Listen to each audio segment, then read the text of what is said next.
Hello hello Sahib बंदी सतनाम साहिब बंदी सतनाम साहिब बंदी सतनाम साहिब बंदी सतनाम साहिब बंदी सतनाम। तो आज राजसमंद में परमपिता परमात्मा के मूल ज्ञान का प्रचार होने जा रहा है। बहुत बड़े भाग हैं उन जीवों के जो इस मूल ज्ञान को अपने पूरे जीवन काल में एक बार भी सुन पाते हैं, और उससे भी बड़े भाग होते हैं उन जीवों के जो इस ज्ञान को थोड़ा सा भी समझ पाते हैं। क्योंकि सुनना आसान है, आए बैठे घंटा 2 घंटा सुन के चले गए, लेकिन इस ज्ञान को समझना बहुत मुश्किल है। जिस पर बंदी छोड़ की दया होती है, जिस पे परमपिता परमात्मा की कृपा होती है, केवल वही इस ज्ञान को समझ पाता है। नहीं तो किसी के बस की बात नहीं कि इस ज्ञान को समझ पाए। तो आज इसी मूल ज्ञान को समझाया जाएगा, बताया जाएगा, और पूरे प्रमाणों के साथ इसको सिद्ध किया जाएगा। हालांकि सिद्ध करने की जरूरत नहीं है, सत्य तो पहले से ही सिद्ध है, लेकिन ये बुद्धि जीव, जितने भी जीव बैठे हैं, ये पूरी बुद्धि ना लगाने के कारण, विवेकी ना होने के कारण ये असत्य को ग्रहण करके बैठ जाता है। तो ये सब जीवों की बुद्धि खोलने वाला सत्संग है। ये सबको बताया जाएगा प्रमाणों के साथ कि आखिर हमारे इंसान जन्म होने का लक्ष्य क्या है। अगर हम इंसान होके आए हैं इस दुनिया में, इंसान बन के आए हैं, तो कारण क्या है? जब तक इस कारण को नहीं जानेंगे तब तक इसका निवारण नहीं होगा। तो आज इसी मूल ज्ञान को अच्छे से समझाया जाएगा, ताकि हर एक जीव के ये बात समझ में आ जाए कि हमें इस दुनिया में आके करना क्या है। कोई मंदिर की तरफ भाग रहा है, कोई मस्जिद की तरफ भाग रहा है, कोई गुरुद्वारे की तरफ भाग रहा है, कोई चर्च की तरफ भाग रहा है। सब भागते ही चले जा रहे हैं, और जब तक भागते रहेंगे समझना कि ये 84 कटने वाली नहीं है, ये भागम भाग खत्म होने वाली नहीं है। हमने भागना नहीं है, हमने स्थिर हो जाना है, अचल हो जाना है। और कैसे अचल होंगे, आज के सत्संग में आपको अच्छे से समझाया जाएगा। तो आज का सत्संग शुरू करने से पहले परमात्मा के नाम पे जयकारा लगाएंगे और फिर सत्संग शुरू करेंगे। बोलिए परमपिता परमात्मा की, सतगुरु बंदी छोड़ कबीर साहेब की, सभी संतों की, सभी भक्तों की, सतगुरु मदन पति साहेब की, दीवान जवाहरपति साहेब की, सतगुरु राम सेवक साहेब की, सतगुरु बरागपति साहेब की, कलीनपुर धाम की, साहिब बंदगी सतनाम साहेब की। तो मालिक की कृपा से आज राजसमंद में वो शुभ दिन आया है जब मालिक की चर्चा तो होगी। साथ में जो राजस्थान के बहुत प्रसिद्ध बाबा हैं, रामदेवरा बाबा, आज उनकी वाणी को भी खोला जाएगा, जो उन्होंने अपने समय में 24 प्रमाण नाम का एक ग्रंथ, वाणियां बोली थी। उन वाणियों में उस आने वाले समय का जिक्र था जो अब आ चुका है। उस समय का जिक्र जब कलयुग में सतयुग का आगमन होगा। ये उन्होंने तब बोली थी जब वो इस धरातल पे मनुष्य चोले में विराजमान थे, और वो अपना ये ग्रंथ 24 प्रमाण बोल के चले गए। अपना काम उन्होंने कर दिया। आज उनके तीर्थ स्थान पे लाखों लोग जाते हैं, पैदल यात्रा करते हैं, इन वाणियों को गाते हुए जाते हैं, रट रखी है लोगों ने, लेकिन इस वाणी के भेद को नहीं समझ पाए कि आखिर वाणी कह क्या रही है। क्यों नहीं समझ पाए? कारण क्या है? क्योंकि कोई बताने वाला मिला ही नहीं, कोई वाणी को समझाने वाला मिला ही नहीं। इन वाणियों को केवल गाने बजाने तक ही सीमित कर दिया, केवल राग रागिनी तक ही सीमित कर दिया कि यात्राएं करो, गाओ बजाओ और घर को जाओ, हो गई भक्ति पूरी। जबकि वाणी क्या समझा रही है, क्या बता रही है, आज आपको इसका पूरा खुलासा किया जाएगा, हर चीज समझ में आएगी। तो सबसे पहले तो बिल्कुल बेस से चलते हैं कि इंसान जन्म हमें क्यों मिला है, कारण क्या है। सबसे पहले यहां से शुरुआत करेंगे। तो आपके सामने नाना प्रकार की योनियों में ये जीव भ्रमण कर रहे हैं। आप गलियों में देखो, आपको घर से ही स्टार्ट हो जाएगा काम। आपके घर में कितने लोग रहते हैं, आप केवल उनको गिनते हैं जो आपके माँ बाप, भाई बहन, चाचा चाची, दादा दादी। लेकिन जब आप अपने घर को गौर से देखोगे तो उसमें बहुत से जीव रहते हैं, बहुत से, जिनके नाम भी नहीं पता होंगे आपको। 10-15 छिपकलियां मिल जाएंगी, आपको नहीं पता किसका क्या नाम है। आपको मच्छर मिल जाएंगे, कॉकरोच मिल जाएंगे, चींटियां मिल जाएंगी, आपको और भी सारे जीव मिलेंगे। किसी किसी घर में छोटे छोटे बिच्छू मिल जाते हैं, सांप के बच्चे, जंगलिए मिल जाते हैं, रह रहे हैं वहां पे। आपको पता था कि नहीं कि मेरे घर में कौन कौन रह रहा है। तो ये जीव कौन है? ये आप ही के भाई बहन हैं, यानी उसी परमात्मा के बच्चे हैं। क्योंकि एक परमात्मा और उसी के बच्चे सारे जीव, तो क्या रिश्ता हुआ आपस में? यही रिश्ता हुआ। अब उन्हें कॉकरोच क्यों बना दिया, उन्हें मक्खी मच्छर क्यों बना दिया, उन्हें छिपकली क्यों बना दिया, तुम्हें इंसान क्यों बनाया है? बस ये समझना है। ऐसा नहीं है कि वो हमेशा कॉकरोच मच्छर ही थे, उन्हें भी इंसान जन्म मिला था, लेकिन उन्होंने ये इंसान जन्म बर्बाद कर दिया। कैसे बर्बाद किया? सत्य को ना खोज कर आए, दुनिया में जन्म लिया, खाया पिया, स्कूल गए, बड़े हो गए, नौकरी करी, शादी करी, बच्चे किए, दादा दादी बन गए, उसके बाद चले गए। अगर कोई ये जीवन जी रहा है तो समझ लो कि वापसी 84 की टिकट कटने वाली है उसकी, समझ लो। लेकिन बहुत से ऐसे जीव हैं जो इंसान चोले में आए, उन्होंने खोज करी, गुरुओं की खोज करी, संतों की खोज करी, उसके बाद भक्ति करी, और भक्ति करने के बाद मुक्ति को प्राप्त हो गए। वो नहीं आए बढ़ के कि कोई कहे कि वो कुत्ता बिल्ली हाथी घोड़ा बन के घूम रहे होंगे वो संत महात्मा, एक भी ना आया वापस। ये लोग कहां चले गए?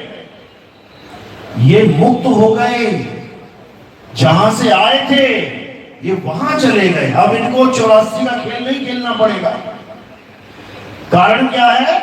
इन्होंने सत्य को परख लिया, सत्य को खोज लिया और सत्य में लीन हो गए, और बाकी सब वापस 84 में आ गए। समझो, 12वीं क्लास का बच्चा अगर पास हो जाता है, दोबारा तुम्हें 12वीं क्लास में दिखेगा नहीं। वो 10वीं क्लास का बच्चा 10वीं पास हो गया, दोबारा 10वीं में नहीं दिखेगा वो। इसी प्रकार जो इस इंसान जन्म में पास हो जाते हैं, यानी इंसान जन्म जो मिला है जिस कारण से, वो कारण अगर पूरा कर लिया, उस उद्देश्य को पूरा कर लिया, तो वापस नहीं आता ये जीव, ये मुक्त हो जाता है, और बाकी सब वापस आ जाते हैं। तो सबसे पहले तो हमने ये जानना है कि हमारे इंसान जन्म का मकसद क्या है। कई लोग कहते हैं कि क्यों जन्म मिला है? अरे खाने पीने के लिए मिला है, खाओ पियो ऐश करो मर जाओ, किसने देखा जन्म, किसने देखा मरण। और रोज देख रहा है, रोज देख रहा है, कोई ना कोई पैदा हो रहा है, कोई ना कोई मर रहा है, फिर भी समझ में नहीं आ रही। अब कोई कहता है कि इस दुनिया में क्यों आए हो? अरे इस दुनिया में हम वंश बढ़ाने के लिए आए हैं, जबकि उसे खुद नहीं पता कि उसका वंश कौन सा है, कौन सा वंश चला रहा है वो। ज्यादा से ज्यादा पिता का नाम, दादा का नाम, परदादा का नाम, लकड़दादा का नाम, अकड़दादा, बस खत्म कहानी। ज्यादा से ज्यादा कोई होगा हरिद्वार में 15-20 नाम लिख के लेके आ गया होगा, इससे ज्यादा किसी को नहीं पता कि किसका वंश चल रहा है। ये भी नहीं जानते अपने मूल उद्देश्य को। इसके बाद कोई मिलेगा, वो क्या कहेगा, अरे इस दुनिया में आए हो, ये बाबा की पूजा कर लो, वो बाबा की पूजा कर लो, ये देवी देवता मना लो, वो कर लो, वो कर लो, और चले जाओ, मर जाओ। इससे भी कल्याण होने वाला नहीं है। ये काम भी करने नहीं आए हम, ये पूजा पाठ करने के लिए आए हैं। क्या करने के लिए आए हैं? अच्छे से समझ लो, इस दुनिया में हम आए हैं सत्य नाम को प्राप्त करने के लिए आए हैं, कि आखिर सतनाम क्या है।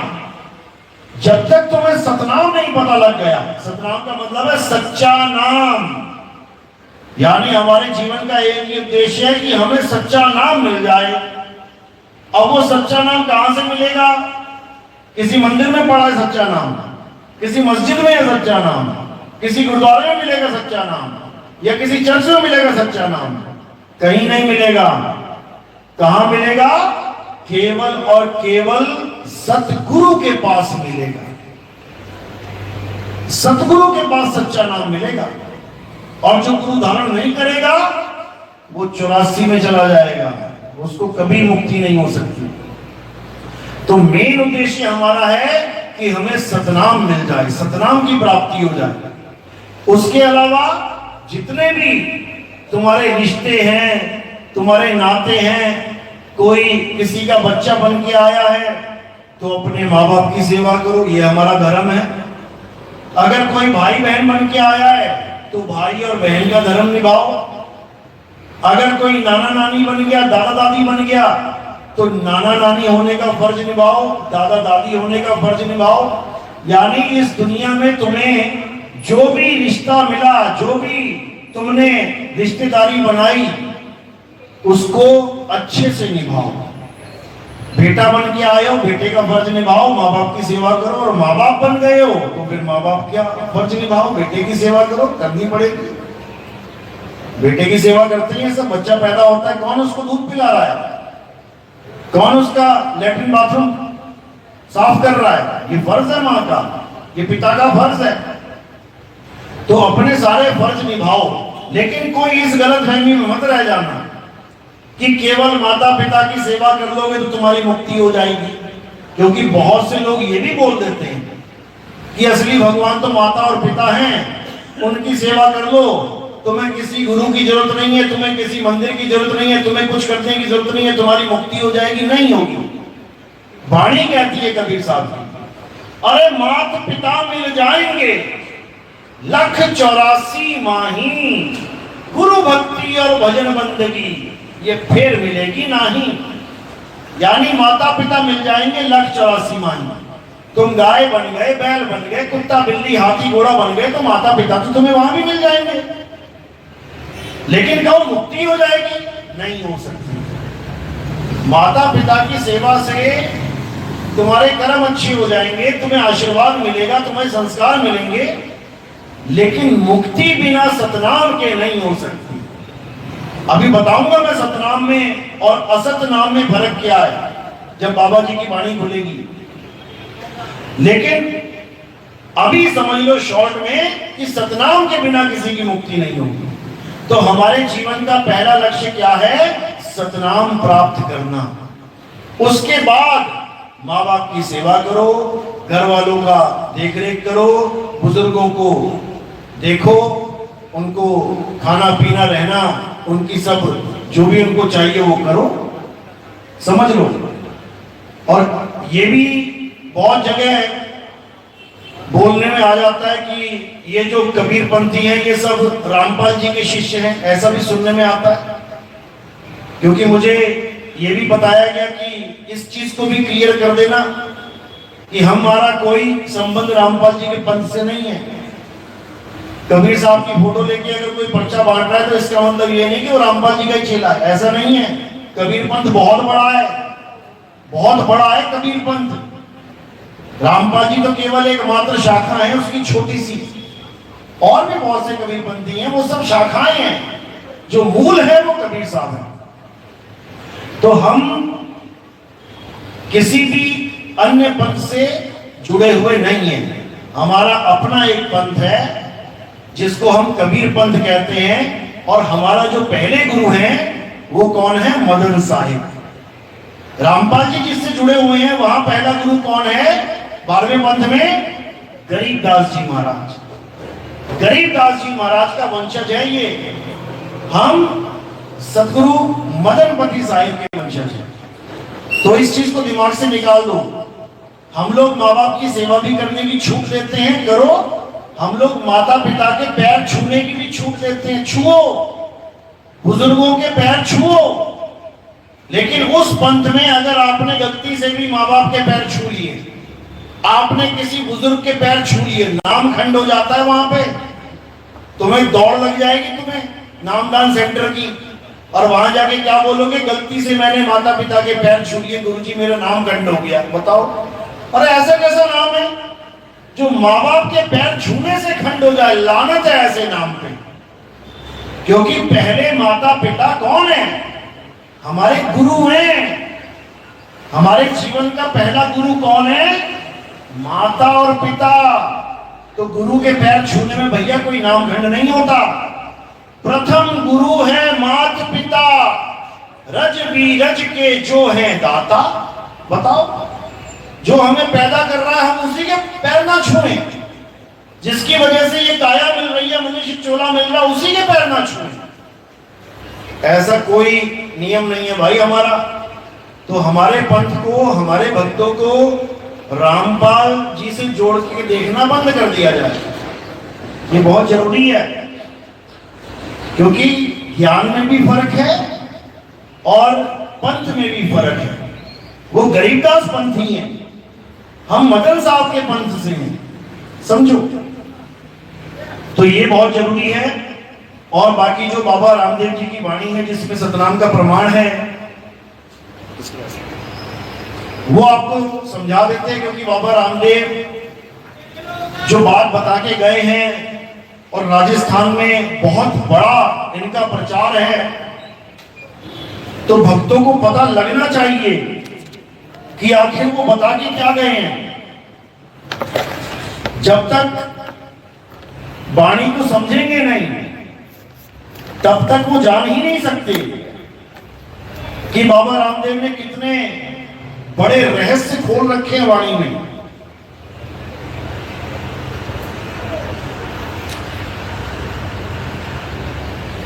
तो देखिए, सबसे पहले हम देखेंगे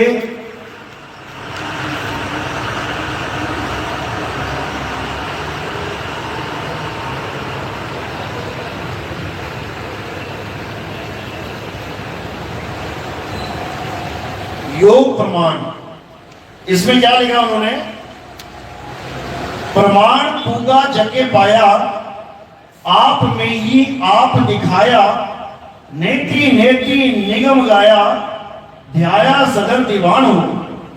कह रहे हैं कि जो असली ज्ञान होगा वो क्या होगा? वो किसी मंदिर में जाना, मस्जिद में जाना, गुरुद्वारे में जाना नहीं। कहते हैं असली ज्ञान वो है जो आप में ही आप दिखाया, यानी तुम्हारा परमात्मा तुम में ही दिखा दे जो गुरु, वो पूर्ण ज्ञान है। यही कबीर साहब समझा रहे हैं। ज्यो तिल माही तेल है और ज्यो चकमक में आग, तेरा साईं तुझ में है और जाग सके तो जाग। कह रहे हैं ऐसे गुरु की शरण में मत चले जाना जो तुम्हें कहे कि परमात्मा कहाँ रहता है, स्वर्ग में रहता है, महास्वर्ग में रहता है, शिवलोक में रहता है, गोलोक में रहता है, ब्रह्मलोक में रहता है, या सतलोक में रहता है, अलग लोक में रहता है, अगम लोक में रहता है, अनामी लोक में रहता है, ये तुम्हें परमात्मा से नहीं मिला सकते। परमात्मा कहाँ रहता है? परमात्मा तुम्हारी आत्मा में रहता है। यानी ऐसे गुरु की शरण में जाना है जो तुम्हारे अंदर ही तुम्हें तुम्हारा परमात्मा दिखा दे, आत्मा में ही परमात्मा का वास करवा दे।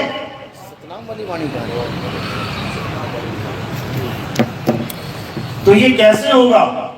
देखो क्या लिखा वाणी में, कहते जो सतगुरु का लेवे नामा, किसका नामा?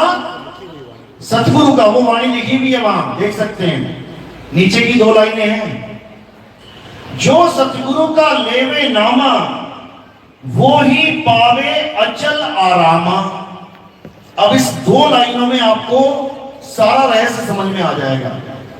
कहते हैं जो सतगुरु का नाम लेगा, केवल गुरु का नहीं बोला कि जो गुरु का लेवे नामा, गुरु तो बहुत है दुनिया में। आज किसी भी गांव में जाओगे, तुम्हें कोई ना कोई गुरु जरूर मिल जाएगा। बस तुम पूछो तो सही, गांव वालों से पूछ लेना, भैया कोई गुरु है क्या यहाँ आसपास? तुम्हें 36 नाम गिना देगा। वो वहां एक आश्रम है, वहां आश्रम है, वहां आश्रम है, यहाँ गुरु ही गुरु बैठे हुए हैं। लेकिन बाबा रामदेव गुरु नहीं लिख रहे हैं वहां पे। क्या लिख रहे हैं? जो सतगुरु का लेवे नामा। अब गुरु का नामा और सतगुरु का नामा, इन दोनों में फर्क क्या है? जिस दिन ये फर्क समझ में आ गया, उस दिन तुम्हारे सामने एकदम सत्य उजागर हो जाएगा। तो अब समझते हैं कि आखिर गुरु का नाम और सतगुरु का नाम, इन दोनों में फर्क क्या है। इस दुनिया में 2 प्रकार के नाम हैं। कौन कौन से? एक असत्य नाम, असत्य नाम, और एक सत्य नाम। अब असत्य नाम क्या है? जो इंसानों ने बनाए हैं, अलग अलग भाषाओं में बनाए हैं, अलग अलग अक्षरों से बनाए हैं। जैसे हिंदुओं ने, मुसलमानों ने, सिखों ने, ईसाइयों ने और भी अन्य देशों में हर इंसान ने, हर देश के इंसान ने अपनी भाषा में कोई ना कोई नाम बना रखा है। 101% मिल जाएगा तुम्हें। ये जितने नाम बना दिए, लाखों करोड़ों नाम, ये क्या कहलाते हैं? 52 अक्षरी नाम। 52 अक्षरी नाम मतलब जो 52 अक्षरों से बनाए जाते हैं। कौन कौन से 52 अक्षर? आ आ ई ये हो गए स्वर, और का खा गा घा ये हो गए व्यंजन। जब आप स्वर और व्यंजनों का जोड़ करोगे तो ये 52 गिने जाएंगे। अब इन्हीं अक्षरों के द्वारा इस इंसान ने दुनिया भर के नाम बना दिए। भारत देश में ये 52 है, हिंदी भाषा के, संस्कृत भाषा के। जब आप अंग्रेजों के पास पहुंच जाओगे तो ये कितने रह जाएंगे? अंग्रेजी भाषा में कितने अक्षर हैं? 26। अब जो हमारे 52 अक्षर हैं, हमने उन अक्षरों से भगवानों के नाम बना डाले, लाखों नाम। और जो उनके 26 अक्षर हैं, उन्होंने अपनी भाषा के बना डाले लाखों नाम। अब जो अरबी यानी मुसलमान हैं, अरबी देश वाले, उन्होंने अपनी अरबी भाषा से बना दिए हजारों नाम। परमात्मा एक है, अल्लाह एक है, वाहिगुरु एक है, गॉड एक है, लेकिन नाम उसके हजारों के हिसाब से बना दिए। किसने? इंसान ने। तो इंसान के बनाए हुए जितने भी नाम हैं वो क्या कहलाते हैं? 52 अक्षरी नाम, यानी कृत्रिम नाम, यानी नकली नाम। तो फिर असली नाम क्या है? इस असली नाम किसे कहते हैं? असली नाम उसे कहते हैं जो बनाया और बिगाड़ा नहीं जा सकता। उसको कहते हैं सतनाम। वो बनने बिगड़ने में नहीं आता, वो लिखने पढ़ने में नहीं आता। दुनिया का कोई भी नाम लिख दो तुम, उसके बाद रबड़ से उसको मिटा सकते हो। ये नकली नाम की निशानी है, कुछ भी लिख दो। और जो असली नाम जिसको सतनाम कहते हैं, वो ना तो लिखने में आता है, ना पढ़ने में आता है, और ना सुनने में आता है। उसको सतनाम कहते हैं। अब उस सतनाम की महिमा गाई जा रही है। देखो आगे क्या कहते हैं, जो सतगुरु का लेवे नामा, यानी 52 अक्षरी नाम की बात नहीं चल रही यहां पे कि हिंदू ने कोई और नाम जप लिया, मुसलमान ने कोई और लिख लिया, सिखों ने कुछ और कर लिया, ईसाइयों ने कुछ और लिख लिया, उसके बाद लड़ रहे हैं आपस में, ये वाला नाम सच्चा है, ये नाम सच्चा है, ये ना। आज एक ही धर्म के अलग अलग गुरु लड़ रहे हैं। हिंदू धर्म के गुरुओं की लड़ाइयां देखो, मुसलमान वाले लड़ रहे हैं आपस में, दो काजी लड़ रहे हैं। क्या किया जाए इन्हीं नामों के पीछे, समझो। तो कह रहे हैं जो सतगुरु का लेवे नामा, वो ही पावे अचल आरामा। अब अचल, अभी थोड़ी देर पहले मैंने क्या बोला था, जब तक तुम भाग रहे हो, कोई मंदिर की तरफ भाग रहा है, कोई मस्जिद की तरफ भाग रहा है, कोई गुरुद्वारे की तरफ भाग रहा है, कोई चर्च की तरफ भाग रहा है, ये सब चल अवस्था में है। चलते जा रहे हैं, चलते जा रहे हैं। मंदिर मस्जिद से भी पेट नहीं भर रहा किसी का। फिर क्या कर रहे हैं, फिर तीर्थ में जाएंगे, हरिद्वार जाएंगे, पैदल जाएंगे, हरिद्वार तक भी पेट नहीं भरा किसी का। अब कहां जा रहे हैं, अब हम पहाड़ पे जाएंगे, उसके बाद वहां पर आएगी सुनामी, वहां पर आएगा जलजला और लाशें गिरेंगी वहां से। बताओ, घर बैठे अच्छे थे यार।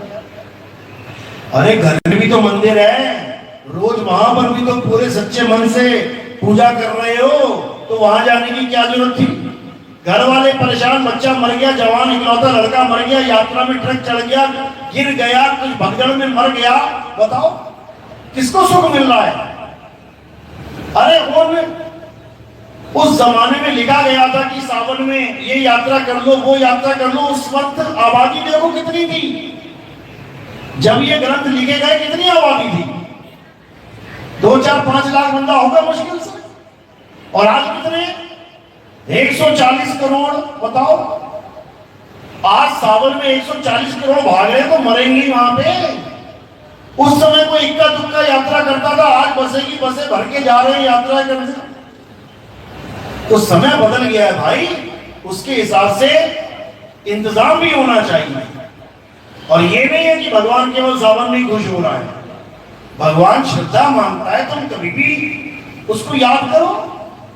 तो क्या कह रहे हैं, जो सतगुरु का लेवे नामा, वो ही पावे अचल आरामा। यानी जो सतगुरु की शरण में आ जाता है, उसको आत्मा का भेद समझ में आ जाता है। उसके बाद वो अपने घर में बैठ के ही आत्मा का ज्ञान, आत्मा का ध्यान करता है, और अचल आरामा, वो अचल हो जाता है। फिर उसको कहीं जाने की जरूरत नहीं, उसको किसी लोक की भी जरूरत नहीं पड़ती कि मैं किसी सतलोक को जाऊंगा, मैं किसी अलग लोक, अगम लोक, ब्रह्म लोक को जाऊंगा। सारे लोक फीके पड़ जाते हैं उस एक आत्म ज्ञानी के आगे। वो आत्मा में स्थित हो जाता है, अचल हो जाता है। यही गीता समझा रही है। अध्याय 2, 24वां श्लोक। हे अर्जुन, ये आत्मा अशोष्य है, अछेद्य है, ये आत्मा अचल है। इस आत्मा में जो रमण करता है, इस आत्मा में जो लीन हो जाता है, वो भी अचल हो जाता है। यानी अब उसका चलने फिरने का काम खत्म। अब उसको केवल और केवल आत्मा में स्थित होना है। आत्मा ही अचल है, उसके अलावा सब चल रहे हैं। तो वाणी क्या कह रही है, जो सतगुरु का लेवे नामा, वो ही पावे अचल आरामा।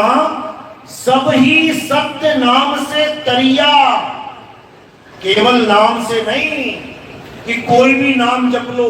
ये बाबा कहता है कि अल्लाह अल्लाह जप लो पार हो जाओगे, वो बाबा कहता है वाहिगुरु वाहिगुरु जप लो, पार हो जाओगे।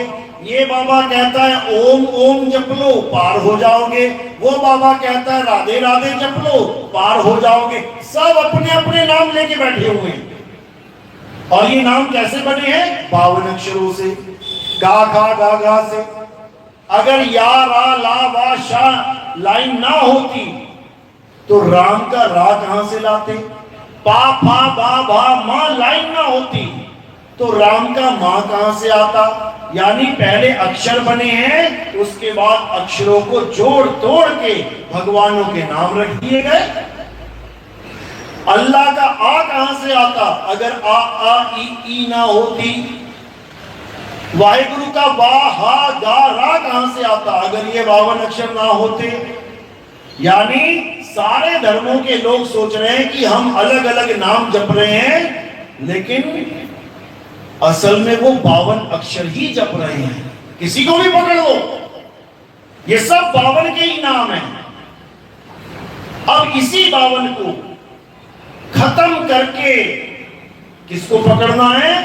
सत्य नाम को पकड़ना है। अब ये सतनाम वो नहीं है कि तुम इन नामों को छोड़ के ये जपने लग जाओ, सतनाम सतनाम सतनाम। आज 90% कबीरपंथी यही जप रहे हैं, क्योंकि कबीर साहब ने सतनाम की महिमा गाई है। सतगुरु सोई सतनाम बतावे, बाकी गुरु कोई काम ना आवे। तो इन्होंने सोचा, कबीर साहब कह रहे हैं कि सच्चा गुरु वो होता है जो सतनाम जपवाता है। अरे जपवाता नहीं है, छुड़वाता है। अगर तुम सतनाम सतनाम जप रहे हो तो तुम 52 अक्षर ही जप रहे हो। अगर ये 52 अक्षर ना हो, या रा ला वा शा सा ये लाइन ना हो, तो बताओ सतनाम का सा कहां से आएगा? अगर ता था दा धा ना ये लाइन ना हो, तो बताओ सतनाम का ता कहां से आएगा? ना कहां से आएगा? बा फा बा भा मा ना हो तो सतनाम का मां कहां से आएगा? यानी तुम चाहे राम राम जप लो, चाहे ओम ओम जप लो, चाहे वाहिगुरु वाहिगुरु जप लो, चाहे अल्लाह अल्लाह जप लो, चाहे सतनाम सतनाम जप लो, एक ही बात है। क्योंकि सारे 52 अक्षरी नाम हैं, इंसानों के द्वारा बनाए गए हैं। लेकिन बाबा रामदेव जी कह रहे हैं कि सब ही सत्य नाम से तरिया, कि ये सारी दुनिया केवल हिंदू नहीं, या केवल बाबा रामदेव के भगत नहीं, या केवल कबीरपंथी नहीं, सारी दुनिया सब ही सत्य नाम से तरिया। ये सब कैसे तरेंगे? सत्य नाम से। अब हिंदू तो चलो मान भी ले, हाँ ठीक है, हम सतनाम सतनाम जप लेंगे। मुसलमान तो कभी ना जपे सतनाम। सिख मान भी ले कि हाँ हमारी वाणी में आता है सतनाम वाहिगुरु सतनाम वाहिगुरु, हम सतनाम सतनाम जप लेंगे। ईसाई कभी ना जपे सतनाम। झगड़ा सतनाम में भी हो जाएगा, लेकिन कब? जब तुम सतनाम को 52 अक्षर मान बैठोगे, जपने वाला सामान मान लोगे। सतनाम कोई जपने वाली चीज है ही नहीं। तो सतनाम क्या है? कबीर साहब समझा रहे हैं, अरे सत्य नाम कोई नाम नहीं कि ये जपने बैठ जाओ तुम। सत्य नाम कोई नाम नहीं, ये है आपन रूप। और जो जाने इस भेद को पावे आप स्वरूप। जो इस भेद को जान लेगा कि सतनाम क्या है, वो अपने स्वरूप को प्राप्त कर लेगा। अपना स्वरूप यानी आपे में ही आप दिखावे, तुम्हें तुम्हारा ही स्वरूप दिखा दे, तुम्हें तुम्हारा ही स्वरूप ज्ञान करवा दे, वही सतगुरु है, वही सतगुरु है। तो कह रहे हैं सब ही सत्य नाम से तरिया, नुगरा नाम बिना ही मरिया। बिल्कुल क्लियर कर दिया कि जितने भी लोग हैं वो केवल सत्य नाम से तरेंगे और बाकी निगुरे। निगुरा कौन? जिसने कभी कोई गुरु धारण नहीं किया, उसको निगुरा कहते हैं। जो निगुरा होगा वो पक्का मरेगा। मरने का मतलब ये नहीं कि वो मरेगा और सतनाम वाला नहीं मरेगा, कि उसको गोली मार दोगे वो मर जाएगा, सतनाम वाले को गोली मारोगे वो नहीं मरेगा। मरने का मतलब ये नहीं है। मरने का मतलब समझ लो, जो निगुरा मरेगा वो बार बार मरेगा, और जो सतनाम वाला गुरुमुख मरेगा वो केवल एक बार मरेगा, और मरेगा भी दुनिया की नजरों में। अपनी नजरों में और गुरु की नजरों में वो कभी नहीं मरेगा। क्यों? क्योंकि मरने वाली चीज शरीर है, आत्मा नहीं। और सतगुरु की शरण में आके जब सतनाम का ज्ञान मिल जाएगा तो उसे आत्म ज्ञान हो जाएगा। वो आत्म ज्ञान को प्राप्त कर लेगा और वो काया रहेगा ही नहीं, वो आत्मा ही हो जाएगा। यानी अपने स्वरूप को प्राप्त कर लेगा। और एक बार स्वरूप मिल गया तो फिर वो कभी मर नहीं सकता। काया भले टूक टूक हो जाए, काया भले कट जाए, सड़ जाए, गल जाए, लेकिन आत्मा का कुछ नहीं बिगड़ने वाला। तो सतगुरु क्या करता है? सतगुरु सतनाम का भेद बताता है। सब ही सत्य नाम से तरिया, निगुरा नाम बिना ही मरिया। तो उसको आत्म ज्ञान हो जाएगा जो सत्य नाम का भेद सतगुरु से प्राप्त कर लेगा। यही कबीर साहब समझा रहे हैं। जल में मीन प्यासी, मोहे देखत आवे हांसी, आत्म ज्ञान बिना नर भटके। कभी काबा कभी काशी। काबा और काशी में क्या कर रहे हैं? हम चल रहे हैं। तो जब तक हम चल रहे हैं तब तक हम अचल नहीं हो सकते। अचल कब होंगे? जब हम अपनी आत्मा में ध्यान को धर लेंगे, तब हम अचल हो जाएंगे। गरीबदास जी महाराज समझा रहे हैं, कह रहे सतगुरु के लक्षण कहूं, अचल विहंगम चाल, हम अमरापुर ले गए ज्ञान शब्द सरघाल। कहते हैं सतगुरु के लक्षण कहूं, मैं तुम्हें सतगुरु के लक्षण बता रहा हूं। क्या है? अचल विहंगम चाल, यानी हमें ऐसा गुरु मिल जाए जो हमें अचल कर दे। विहंगम चाल यानी डायरेक्ट भक्ति बता दे, सीधे आत्मा को कैसे ध्याना है। कोई नाम वाम जपाने का चक्कर न डाल दे कि बेटा ये नाम जप लो, बेटा वो नाम जप लो, इसको जपते रहो सारी उम्र। जो नाम जपने के लिए गुरु दे दे और ये कह दे बेटा सारी उम्र जप लेना, उसने तुम्हें अटका दिया 52 अक्षरों में। अब वो सतनाम का भेदी गुरु नहीं है, वो तुम्हें 52 अक्षर का नाम पकड़ा के बैठ गया। तो कबीर साहब समझा रहे हैं, जो नर पड़े 52 के फेरा, सो नर जानो काल के चेहरा। वो काल का ही दूत है जो तुम्हें 52 अक्षर देके उसी के सहारे छोड़ दे। जैसे किसी जंगल को पार करके जाना है तुमने, जंगल में खतरनाक शेर है, जंगल में इतना खतरनाक शेर है कि किसी को नहीं छोड़ता। अब तुम्हें एक ऐसा गुरु मिल गया जो तुम्हें शेर से बचने का उपाय क्या बता रहा है कि बेटा बंदूक से शेर को डराया जा सकता है, भगाया जा सकता है, मारा भी जा सकता है। ज्ञान तो बिल्कुल सही है, बंदूक से सब कुछ कर सकते हैं, लेकिन उसने उस चेले के कान में बोल दिया बंदूक, और क्या बोला? इसको रटता चला जा, इस बंदूक नाम को रटता चला जा और शेर तेरा कुछ नहीं बिगाड़ पाएगा। अब वो रट रहा है बंदूक बंदूक बंदूक बंदूक करता करता जंगल में घुस गया। अब सामने आ गया शेर। अब क्या बनेगा उसका? शेर ही बनाएगा जो बनाएगा, उसकी बंदूक तो चलने से नहीं।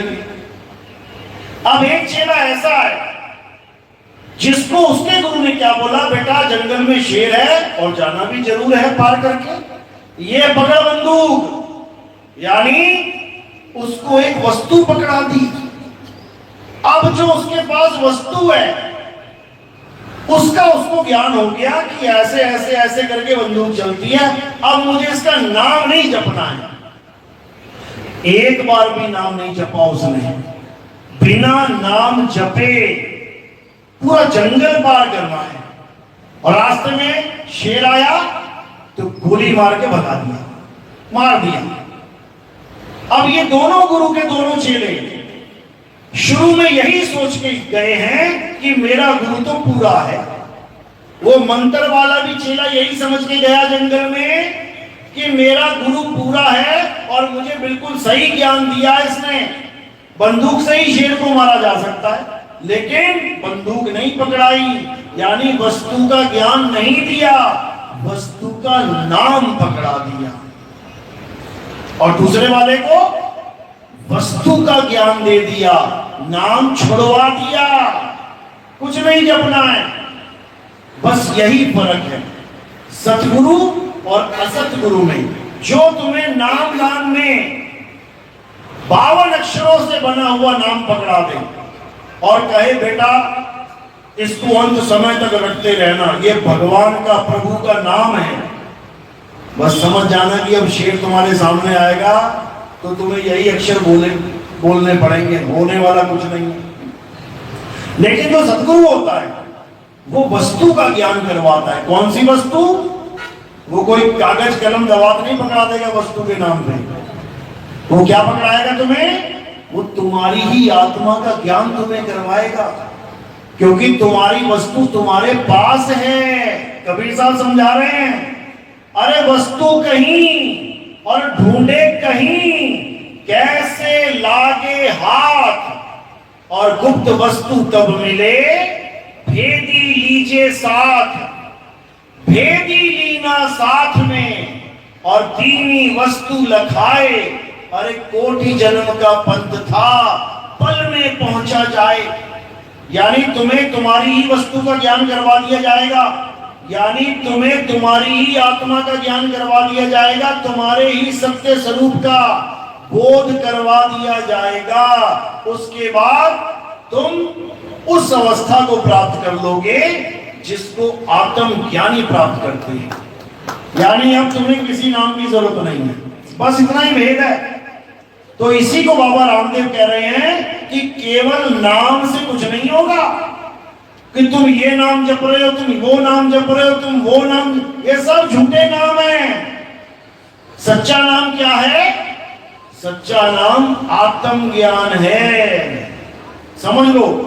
तो कह रहे हैं सभी सत्य नाम से तरिया, नुगरा नाम बिना ही मरिया।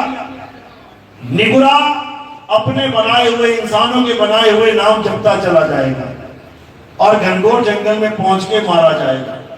तो कबीर साहब इन दोनों अक्षर यानी दोनों नामों का भेद बताते हुए क्या कहते हैं? गुरु ग्रंथ साहब में वाणी है उनकी, कहते हैं 52 अक्षर जोरे आन, सत्या न अक्षर एक पहचान।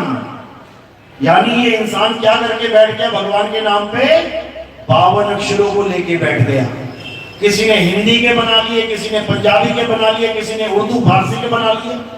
52 अक्षर जोड़े आन, सत्या न अक्षर एक पहचान। यानी केवल एक अक्षर को जानना था, उसको तो जान नहीं पाया, ये 52 की बारात लेके बैठ गया। अब इन्हीं 52 से क्या क्या बना डाला? ये सारे ग्रंथ 52 से बना डाले। कौन सा ग्रंथ ऐसा है जो अक्षरों से नहीं बना? क्या गीता में अक्षर नहीं लिखे हैं? लिखे हैं। क्या वेदों में अक्षर नहीं लिखे हैं? लिखे हैं। क्या कुरान में अक्षर नहीं लिखे हैं? लिखे हैं। क्या बाइबल में अक्षर नहीं लिखे हैं? लिखे हैं। क्या कबीर वाणी में, क्या नानक वाणी में, क्या दादू पंत की वाणी में, किसकी वाणी में अक्षर नहीं लिखे हैं? सारे ग्रंथों में अक्षर ही लिखे हैं। समझो, सब ग्रंथों में जितने भी अक्षर लिखे हैं कैसे लिखे गए हैं? जब अक्षरों की खोज हो गई उसके बाद लिखे गए हैं। अगर ये इंसान अक्षर ही नहीं खोजता, इस जीवन में कोई अक्षर ही नहीं होता, तो बताओ कौन सा ग्रंथ होता? आज हिंदू कहता है हमारा सबसे बड़ा ग्रंथ वेद है, और कबीर साहब कह रहे हैं, क्या कह रहे हैं? झगड़ा एक बड़ा राजा राम, अरे ब्रह्म बड़ा की जहां से आया, वेद बड़ा की जिन निर्माया, ई मन बड़ा की जही मन माना, राम बड़ा की राम ही जाना। कह रहे हैं ब्रह्म बड़ा की जहां से आया। सारी दुनिया कहती है ब्रह्म ही परमात्मा है, ब्रह्म ही सब कुछ है। अरे ये ब्रह्म आया कहां से? इस ब्रह्म से भी पार कुछ है क्या? बिल्कुल है, और उसका क्या नाम है? पार ब्रह्म। पार ब्रह्म।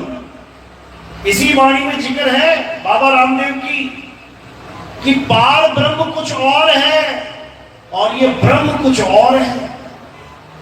तो कह रहे हैं ब्रह्म बड़ा की जहां से आया, और वेद बड़ा या जिन निर्माया, यानी वेद बड़े हैं या वेदों को लिखने वाला बड़ा है। किसी ने वेद लिखे हैं ना, तो वो लिखने वाला कौन है? कोई भी ग्रंथ लिखा गया है, लिखने वाला कौन है?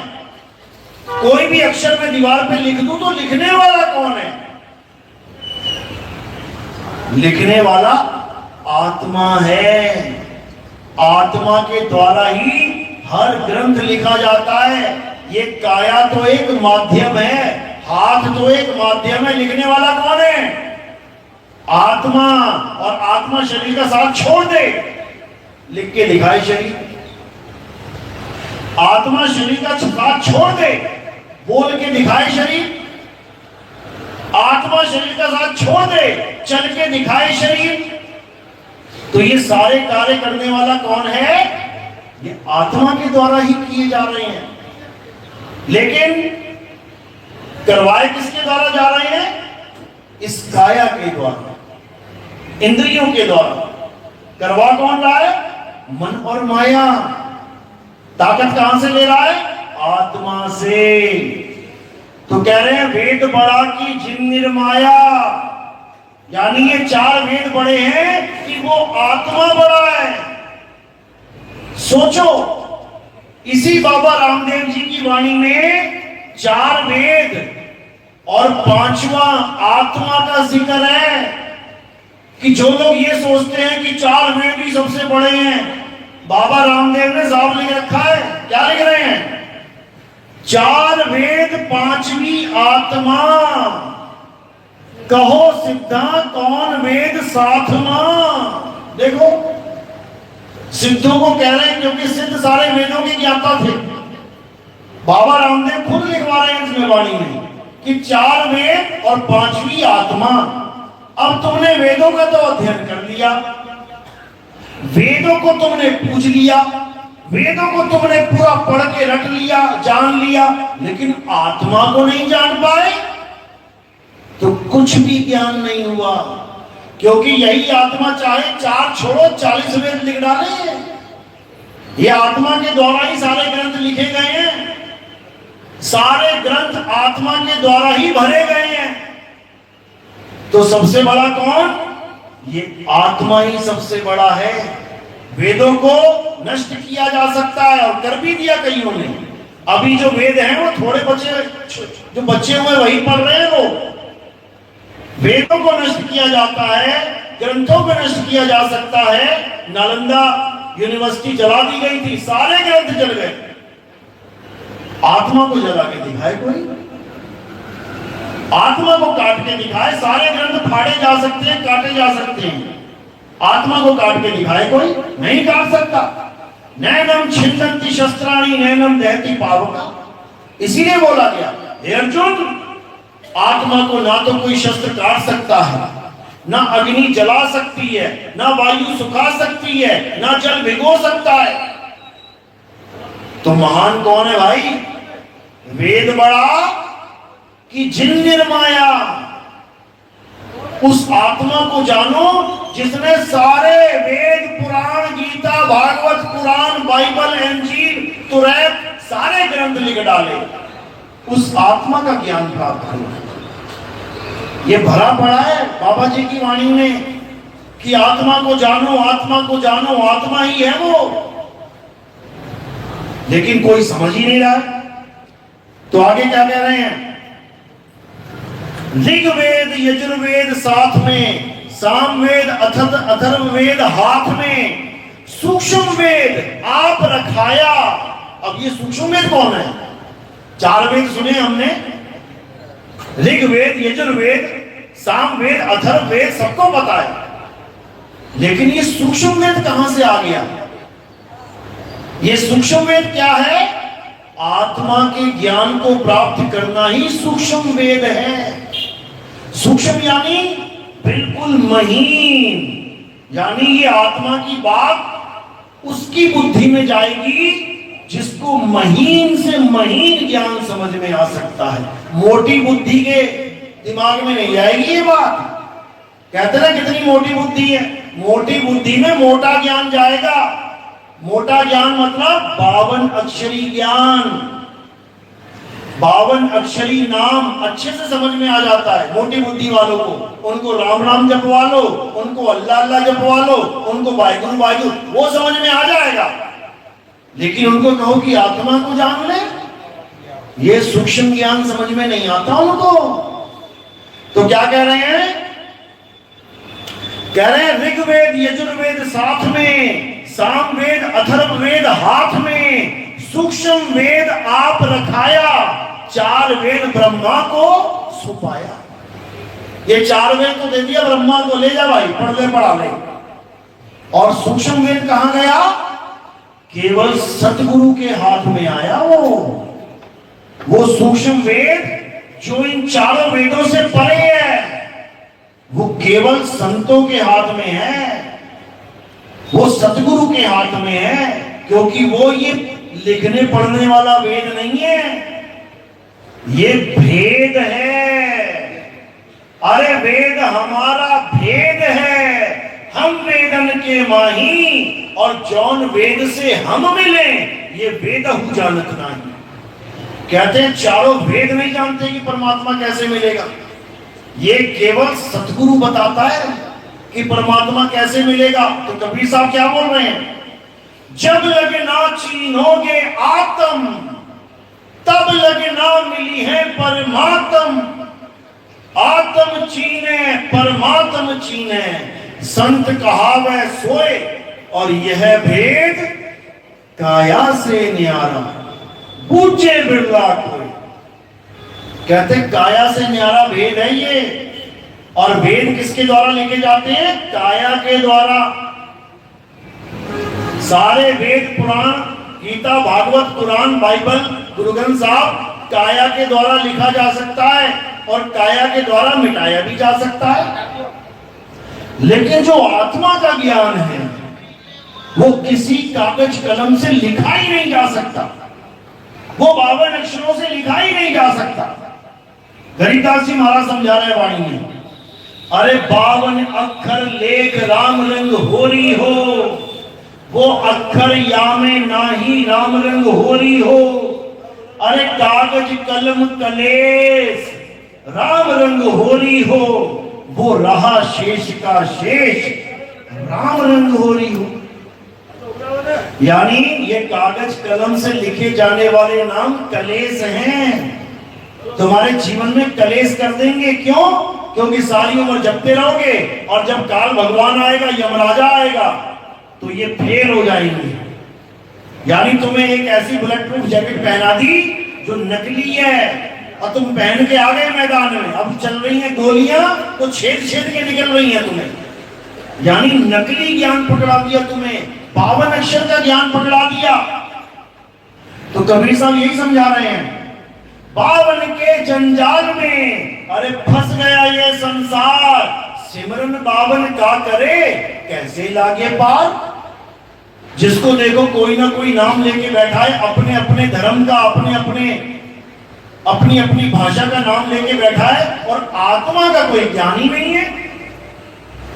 अध्याय 3 17वां श्लोक गीता पढ़ो, क्या कह रहे हैं? अध्याय 3 17वां श्लोक, हे अर्जुन जो इंसान अपनी आत्मा में रमण करते हैं, जो अपनी आत्मा में तृप्त हैं, जो अपनी आत्मा में संतुष्ट हैं, उनके लिए कोई धार्मिक कर्म कर्तव्य लागू ही नहीं होता। यानी उसको सारी उम्र किसी मंदिर जाने की जरूरत नहीं, किसी पूजा पाठ को करने की जरूरत नहीं, कोई हवन यज्ञ, कोई गीता वेद पढ़ने की जरूरत नहीं, कोई तीर्थ स्थान जाने की जरूरत नहीं। अब सब लोग क्या कहेंगे, अरे ये तो नास्तिक हो जाएगा। अगर ऐसा कोई आदमी गांव में हो जो मंदिर नहीं जाता, मस्जिद नहीं जाता, गुरुद्वारे नहीं जाता, चर्च नहीं जाता, पूजा पाठ नहीं करता, हवन यज्ञ नहीं करता, नाम नहीं जपता, माला नहीं फेरता, उसको क्या कहेंगे लोग, अरे ये तो नास्तिक हो गया, ये तो नास्तिक हो गया, ये तो भगवान को मानता ही नहीं है, ये तो भैरव बाबा को मानता ही नहीं है, ये बाबा बालकनाथ को मानता ही नहीं है, ये शंकर जी को मानता ही नहीं है, राम जी को मानता ही नहीं है, ये तो नास्तिक हो गया। वो नास्तिक नहीं हुआ, वो सच्चा सनातनी हो गया, क्योंकि अब वो उसको मानता है जिसका कोई आदि और अंत नहीं है।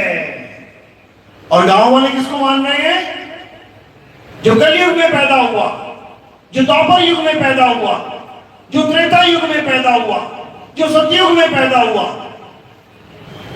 जो तलवार से कट सकता है, बाण से छीन सकता है, पानी में गल सकता है, सारा गांव उसकी पूजा कर रहा है।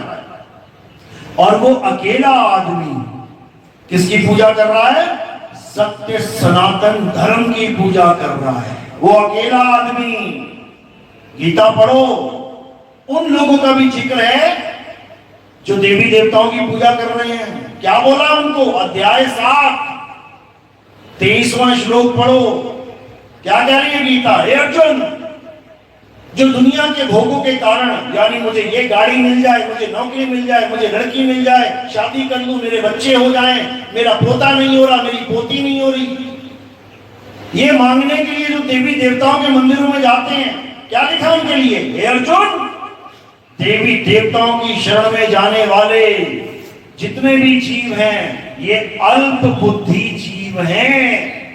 अल्प बुद्धि यानी कम अकल के लोग हैं। देवताओं की पूजा करने वाले देवलोक को जाते हैं, पितरों की पूजा करने वाले पितरलोक को जाते हैं, भूत प्रेतों की, चंडालों की पूजा करने वाले भूत प्रेत चंडालों के लोक में जाते हैं। लेकिन मेरी पूजा करने वाले मेरे लोक को आते हैं। मेरी पूजा करने वाले का मतलब ये नहीं कि देवी देवताओं को छोड़ के कृष्ण जी की मूर्ति पूजने लग जाओ। कृष्ण जी बिल्कुल स्पष्ट बताते हैं कि मेरी पूजा वो कर सकता है जो गुरु के पास जाके मेरा ज्ञान प्राप्त करे। कहां लिखा है ये, अध्याय 4 34वें श्लोक में देखो क्या लिखा है, हे अर्जुन, अगर तुम सत्य को प्राप्त करना चाहते हो, यानी अगर तुम मुझे प्राप्त करना चाहते हो, अभी जो शरीर दिख रहा है देख के ये मत समझ लेना कि मुझे प्राप्त कर लिया तुमने। तुम मुझे जान ही नहीं सकते मैं कौन हूं, क्योंकि मैं अपनी माया के पीछे छुपा रहता हूं। यानी माया मतलब काया, इस काया के पीछे कौन छुपा रहता है, आत्म तत्व। हर काया में आत्मा विराजमान है, लेकिन छुपी हुई है, दिखाई कौन दे रहा है, शरीर। शरीर क्या है, माया। जो बदलता है वो माया कहलाता है। जब पैदा हुए 6 इंच के थे, धीरे धीरे धीरे धीरे बड़े होते होते 6 फुट के हो गए। ये माया है। इस माया के पीछे तुम छुपे हुए हो, तुम्हें भी कोई देख नहीं सकता। जब तुम शरीर छोड़ के जाते हो, क्या कहते हैं, मेरा पिताजी शरीर छोड़ के चला गया। तुमने देखा क्या जाते हुए? जब पिताजी शरीर छोड़ के जा रहे थे, तुमने देखा पिताजी कैसे थे? अरे तुम शरीर को पिताजी मानते रहे, जबकि पिताजी कौन है?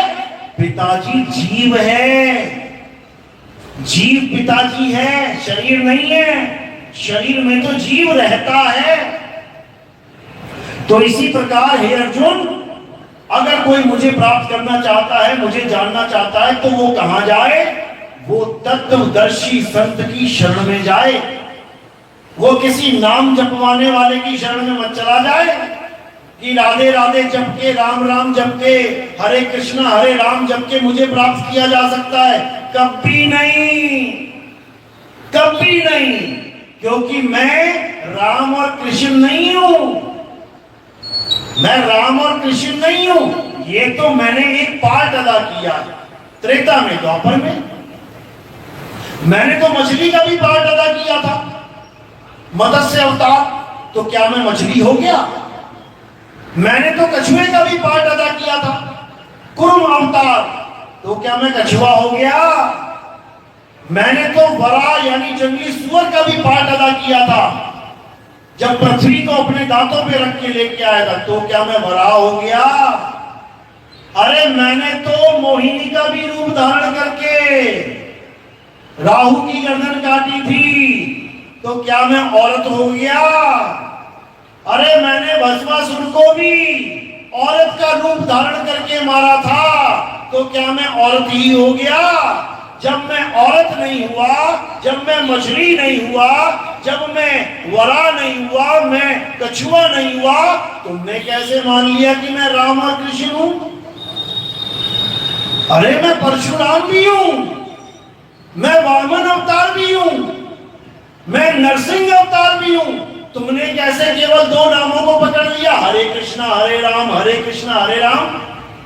ये तो मेरी लीला के छोटे से पार्ट हैं। मैं नरसिंह भी हूं, मैं वामन भी हूं, मैं परशुराम भी हूं, मैं बुद्ध भी हूं, और मैं कल्कि भी हूं। तो तुम केवल हरे कृष्णा हरे राम पकड़ के क्यों बैठ गए? तुम हरे वामन हरे परशुराम, हरे वामन हरे परशुराम क्यों नहीं जप रहे हो? क्या वो किसी और के नाम हैं? वो भी मेरे ही नाम है। गांव गांव में राम और कृष्ण जी के मंदिर बना रखे हैं, वामन अवतार का मंदिर क्यों नहीं बना रहे हो? मत्स्य अवतार का मंदिर क्यों नहीं बना रहे हो? वरा अवतार का मंदिर क्यों नहीं बना रहे हो? मैंने मोहिनी का भी रूप धारण किया, अरे मोहिनी का मंदिर क्यों नहीं बना रहे हो? तुमने केवल राम और कृष्ण बस दो नामों को पकड़ के बैठ गए, इसी से हमारी मुक्ति हो जाएगी। किसी की मुक्ति होने वाली नहीं है, क्योंकि राम जी त्रेता में आए, सारे काम त्रेता में करके चले गए। अगर राम नाम से ही सारे काम बन जाते तो द्वापर में कृष्ण बन के ना आना पड़ता। द्वापर में कोई दिक्कत होती, चालू हो जाते राम राम राम राम राम राम राम राम राम राम राम राम राम, सारे काम हल हो जाते। फिर कृष्ण बन के क्यों आना पड़ा? अब कृष्ण जी आए तो द्वापर में सारे काम निपटाए चले गए। अब कलयुग में तुम कहो राम राम कृष्ण कृष्ण राम राम, तो आ जाएंगे क्या? काम बन जाएंगे क्या? नहीं आएंगे। ना वो अब राम बन के आएंगे, ना वो अब कृष्ण बन के आएंगे, ना ही वो बुद्ध बन के आएंगे। अब आने का क्या तरीका है? क्या बन के आएंगे? आएंगे तो जरूर, ये बाबा रामदेव की वाणी में लिखा हुआ है कि वो आएंगे दोबारा और सतनाम का झंडा गाड़ देंगे। और झंडा कौन से कलर का होगा? ये भगवे कलर का नहीं होगा, ये पीला नीला नहीं होगा। कौन से कलर का होगा? इसी वाणी में लिखा है कि इस बार झंडा सफेद होगा और झंडा सत्य नाम का होगा। ये बाबा रामदेव की वाणी है। काट के दिखाओ, काट के दिखाए कोई। और वो जिस नाम से आएंगे वो नाम भी लिख रखा है इसमें कि ना तो राम बन के आएंगे, ना श्याम बन के आएंगे, और ना ही बुद्ध बन के आएंगे। क्या नाम होगा उनका? कल्कि अवतार। और उसी कल्कि अवतार का यहां पे नाम क्या लिखा है? क्या लिखा है? हैं? नीकलंग अवतार। अब इस नाम से आएंगे तो फिर सारे जपने लग जाओ, हरे नीकलंग हरे नीकलंग हरे नीकलंग, बन जाएगा तुम्हारा काम। अगर तुम्हारा काम हरे राम करने से बन सकता है तो हरे कल्कि कर लो, तब भी समझ में आता है कि उसी का युग है, वही आने वाला है।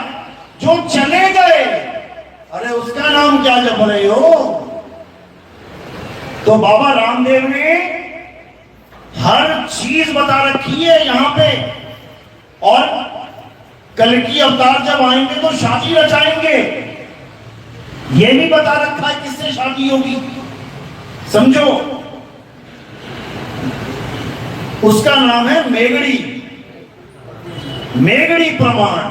अब ये मेघड़ी कौन है? अब ढूंढो मेघड़ी कहां मिलेगी, उसी से ब्याह होगा। ये मेघड़ी कौन है? ये तुम्हारी सुरता है, तुम्हारी सूरत से ब्याह होगा उसका, समझ लो। ये पूरा ब्याह का कौन कौन आएगा बाराती, ये भी लिख रखा है, ब्याह भी लिख रखा है, बाराती भी लिख रखा है। और जो हरि यानी कल की अवतार कहां से आएंगे वो भी बता रखा है, कहां से आएंगे।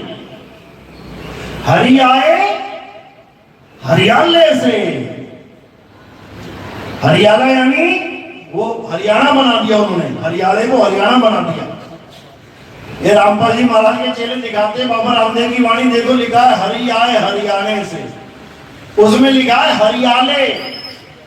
हरियाले यानी जो हरि का असली वास है उसका नाम है ये, उस अचल धाम का नाम है ये हरियाले। वहां से चल के हरि आएंगे और इस मेघड़ी से ब्याह कराएंगे, यानी सुरता से शब्द का ब्याह हो जाएगा। ये इसमें सारा ब्याह लिख रखा है, पढ़ोगे तो सब समझ में आएगा।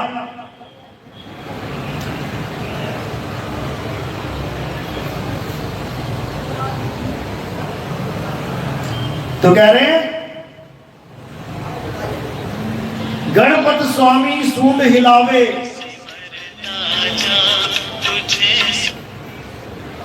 कह रहे राजा बासक शीश हिलावे, जब धरा अमर थरासी, हर आसी हरियाले तोरण, रंगरी रीत चुकासी। यानी वो सतलोक से, सतलोक मतलब वो सतलोक नहीं, सतलोक यानी सत्य में से, सत्य में से हरि आएंगे और क्या करेंगे?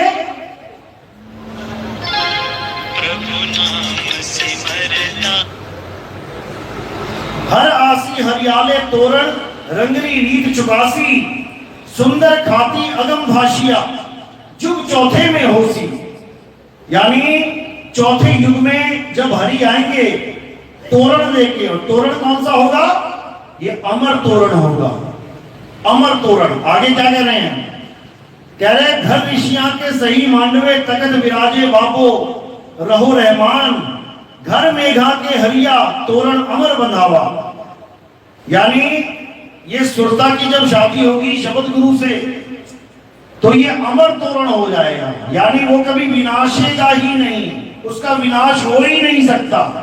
अमर पति मिल जाएगा, अमर खसम मिल जाएगा, उसके बाद कभी ये विधवा नहीं होगी, इसके बाद ये सदा सदा के लिए अमर हो जाएगी।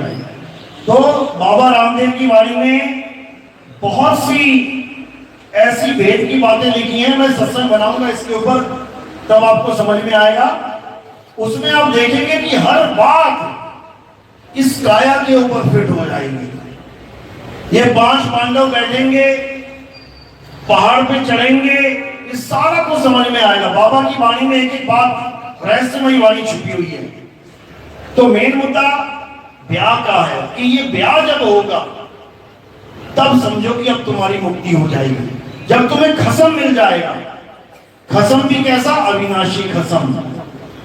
उसके बाद तुम्हें विधवा वाला जीवन नहीं जीना पड़ेगा कि तुम अपने पति के लिए तड़प रही हो, तरस रही हो, वो सदा सदा के लिए खसम मिल जाएगा। नानक साहब कह रहे हैं अखा वाचो देखना बिन कन्ना सुनना, पैरा वाचो चलना बिन हथा करना, चीपा वाचो बोलना यूं जीवित मरना, नानक हुक्म पछाण तो खस में जा मिलना।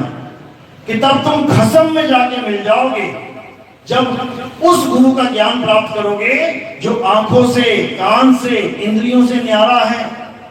यही मल्लूक साहब कह रहे हैं। अरे दास मल्लूक सल्लूक कहते हैं, खोजो खसम कबीर, जपोरे मन केवल नाम कबीर। तो खसम कौन है?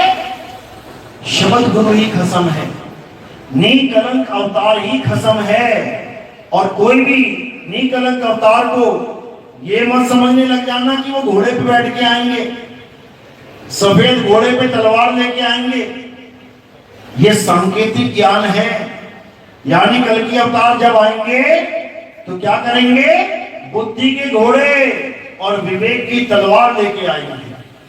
यानी हर भेद को समझा के, सारे गुप्त ज्ञान को परखाएंगे। वो सारा ज्ञान परखा के सत्य का निबेड़ा करके उसके बाद वो तुम्हें कल की ही बना देंगे। क्योंकि सुनत समाये शब्द में वाको काल ना खाए। उसके बाद तुम्हारा जन्म मरण खत्म। गुरु तुम्हें अपने जैसा बना लेगा। गुरु को कीजिए दंडवत और कोटि कोटि प्रणाम। कीट न जाने भृंग को गुरु कर ले आप समान। फिर गुरु तुम्हें अपने समान कर देगा, फिर तुम्हारा आना जाना सदा के लिए खत्म। तो ये वो समय आ गया मेरे भाइयों, जब निकलंक अवतार यानी वो ज्ञान जिसमें कोई कलंक नहीं है। क्यों? क्योंकि वो शरीर का ज्ञान है ही नहीं। शरीरों में कलंक लगाया जा सकता है। अभी काला टीका लगा दो, लो लग गया कलंक। वो निकलंक है, उसमें ये काला टीका तुम लगा ही नहीं सकते। कहां नहीं लगा सकते? आत्मा में नहीं लगा सकते।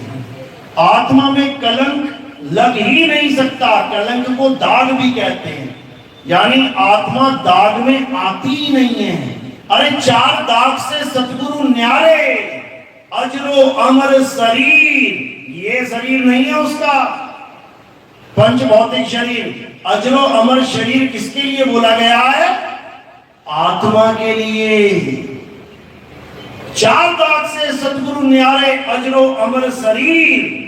और कोई गाड़े कोई अग्नि जरावे, खोज न पाया शरीर। जब पूरे मन केवल नाम कभी। तो इसी निकलंक अवतार का अब समय आ गया है, जब पूरे विश्व में निकलंक अवतार का ही ज्ञान चलेगा।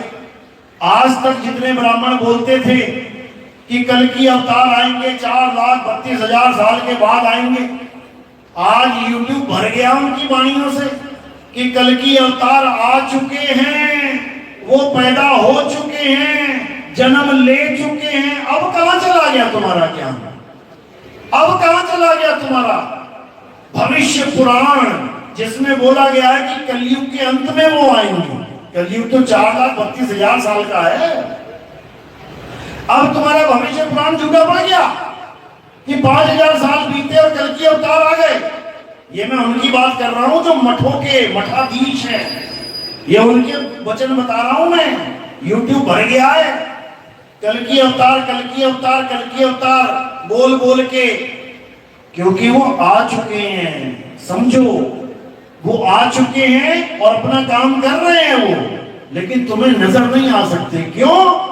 क्योंकि वो इन आंखों से दिखते ही नहीं है।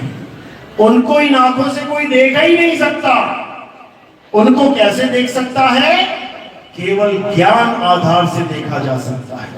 यही कृष्ण जी समझा रहे हैं, हे अर्जुन, तू मेरे उस रूप को इन आंखों से नहीं देख सकता।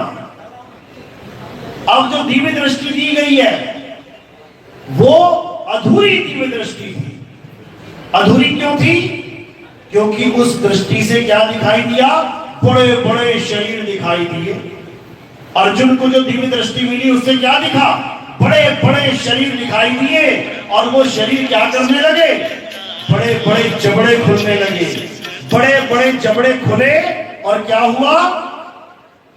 उन जबड़ों के अंदर लोग जाने लगे। सारी दुनिया के लोग उड़ते हुए उन मुखों में जाने लगे और वो सबको चबा रहे हैं। यानी अर्जुन को जो दिव्य दृष्टि मिली वो दिव्य दृष्टि भी केवल शरीर तक सीमित थी। शरीर तो दिखाई दिए। अर्जुन बता रहा है क्या दिख रहा है? बड़ी बड़ी आंखें, बड़े बड़े दांत, हजारों लाखों शरीर सामने खड़े हो गए। आत्मा का तो जिक्र ही नहीं है कहीं कि आत्मा दिखाई दे गई। तो सोचो, कृष्ण जी के द्वारा दी गई दिव्य दृष्टि भी आत्मा को नहीं देख सकती, तो नीलकंठ अवतार को कहां से देखेगी? कल्कि अवतार को कहां से देखेंगे लोग? कल्कि अवतार को देखा नहीं जा सकता, कल्कि अवतार को जाना जा सकता है। जाना जा सकता है किसकी दया से? गुरु की दया से। कैसे जन्माएंगे गुरु?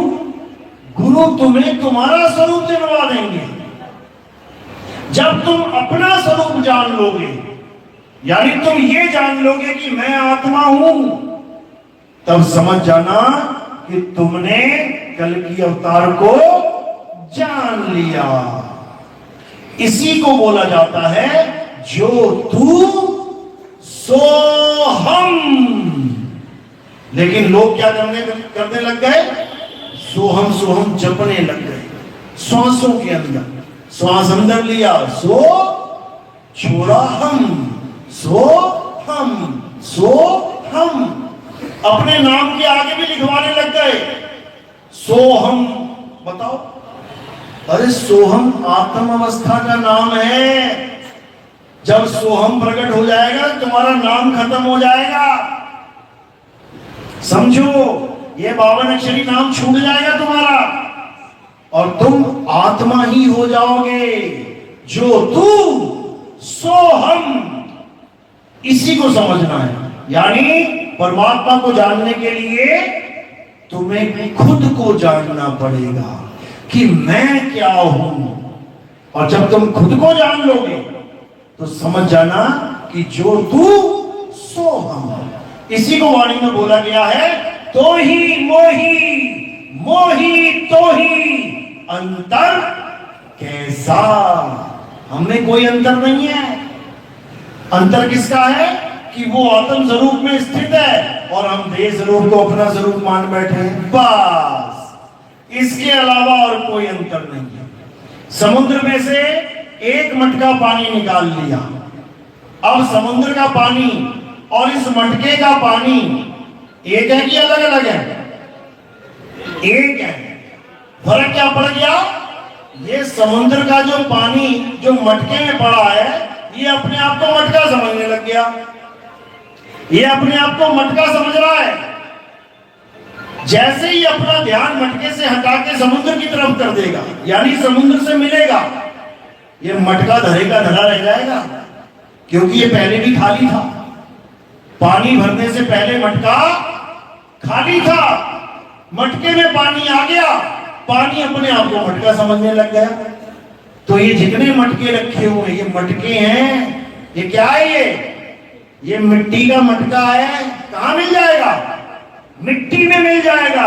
लेकिन ये आत्मा मिट्टी में नहीं मिलेगी। ये आत्मा कहां मिलेगी? अगर इसे ज्ञान हो जाए तो ये समुद्र में मिल जाएगी। और ये समुद्र का ही अंग है, अंश है, अविनाशी है। ईश्वर अंश जीव अविनाशी। तो अविनाशी अविनाशी में मिल जाएगा और अमर है, मरेगा नहीं। तो इसी को साहिब कह रहे हैं, अरे जल में कुंभ, ये कुंभ है। जल में कुंभ, कुंभ में जल है। यानी ये मटके को समुद्र में आधा भर के ऐसे छोड़ दो तो ये मटका क्या करेगा? ये ऐसे तैरने लग जाएगा। अब वाणी क्या कह रही है? जल में कुंभ, यानी समुद्र में कुंभ है और कुंभ में जल है। बाहर भीतर पानी। इस मटके के बाहर भी पानी है और मटके के भीतर भी पानी है, लेकिन पानी पानी में मिल नहीं रहा है। क्यों? बीच में ये मटका आ गया। जल में कुंभ, कुंभ में जल है, बाहर भीतर पानी, फूटा कुंभ जल जल ही समाया, बूझे बिरला ज्ञानी। बस इतना सा खेल है। फूटा कुंभ यानी काया का भेद खत्म कर दो और जल जल ही समाया। इस आत्मा परमात्मा का मिलन हो जाए तो समझ लो खेल खत्म हो गया। आत्मा परमात्मा भी कहना पड़ता है, आत्मा परमात्मा भी कहना पड़ता है। यहां पर जल और जल ही है। ये तब समझ में आएगा जब उसको प्राप्त करोगे, तब समझ पाओगे कि मुझ में और उसमें कोई फर्क था ही नहीं। ये फर्क बनाकर ही मैं जीव बना बैठा हूं। अज्ञानता का नाम जीव है, समझो। तो इसी को अच्छे से समझना है और अपनी आत्मा का यानी जीवात्मा का कल्याण करना है। इसके अलावा सब अज्ञान है। कोई भी बावनक्षरी नाम सब अज्ञान है। सारा खेल उस अनाम का है। उसको जान लोगे तो सब समझ में आ जाएगा। चलो, तो आज का सत्संग यही समाप्त करते हैं और आगे के सत्संग सुनने के लिए आप YouTube चैनल कहे कबीर सुनो भाई साधो नितिन दास, या फिर YouTube चैनल पे लिखेंगे नितिन दास के सत्संग, आपको सारे सत्संग सीरियल से मिल जाएंगे। बिना पक्षपात किए एक एक बात को समझना शुरू कर देना। धीरे धीरे धीरे धीरे हर बात समझ में आने लग जाएगी। पता लगने लग जाएगा कि आखिर मेरे जीवन का लक्ष्य क्या था और मुझे क्या करवाया जा रहा है। इसमें उनका दोष नहीं है जो आपको ज्ञान दे रहे हैं। किसी गुरु का कोई दोष नहीं होता, याद रखना।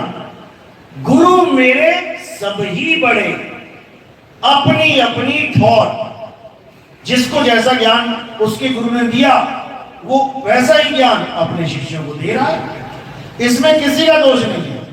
पहली क्लास वाला पहली क्लास की पढ़ाई पढ़ा रहा है, पांचवी वाला पांचवी की पढ़ाई करा रहा है, 10वीं वाला 10वीं की पढ़ाई करा रहा है, कॉलेज वाला कॉलेज की पढ़ाई करा रहा है। गुरु मेरे सभी बड़े, अपनी अपनी ठौर। क्यों? ठौर सबकी अलग अलग है। आप पहली वाले टीचर से कॉलेज का ज्ञान प्राप्त नहीं कर सकते।